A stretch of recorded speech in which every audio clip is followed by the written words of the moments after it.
bhuku ravaGaratia chapter number 4. Ndichaverenga kubva pavhesi number 13 kusvika pavhesi number 15. Inoti iyo: zvino munoziva kuti ndakakuparidzirai ivhangeri pakutanga nokuda kwokurwara panyama, nechinhu icho panyama yangu chakanga chiri muidzo kwandiri. Hamuna kuchizvidza kana kuchisema, asi makandigamuchira somutumwa waMwari, saiye Kristu Jesu. Zvino kufara kwenyu kuripiko?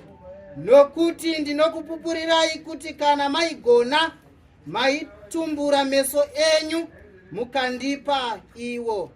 Mwari waropafadze kuverengwa kweshoko ravo panguva yemanheru ano.